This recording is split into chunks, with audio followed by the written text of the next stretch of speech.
Rassemblés devant le lycée Berthène-Juminaire, ces enseignants sont mobilisés pour dire non à la mise en place de la nouvelle réforme des lycées.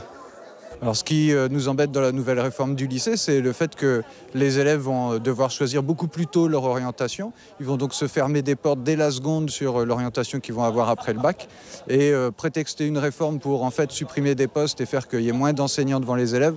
Pour nous, c'est pas un bon choix éducatif. Nous, on demande l'abandon de la réforme. On demande surtout le maintien du nombre d'enseignants dans les établissements scolaires. On demande que dans le premier degré sur Saint-Laurent, il y ait un système de restauration scolaire. Et surtout, on voudrait voir la construction d'un collège 6 provisoire, parce qu'on en a besoin sur Saint-Laurent, on sait le faire. Le collège que vous avez ici juste en face, c'est un collège qui a été construit comme ça de manière urgente. Nous, on a besoin urgemment de bâtiments pour pouvoir accueillir une population de plus en plus nombreuse. Cette nouvelle réforme doit être appliquée dès la rentrée prochaine. Elle provoque l'inquiétude des professeurs et des syndicats qui regrettent que le rectorat ne soit pas à leur écoute.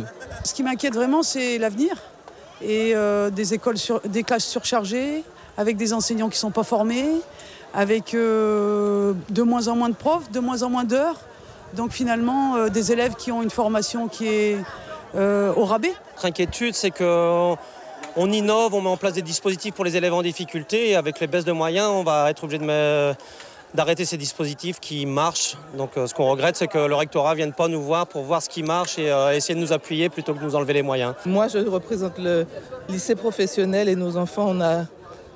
Comment dire ? Je suis angoissée, rien qu'à le dire. Ils n'ont pas d'avenir. Ils n'ont pas d'avenir. Voilà.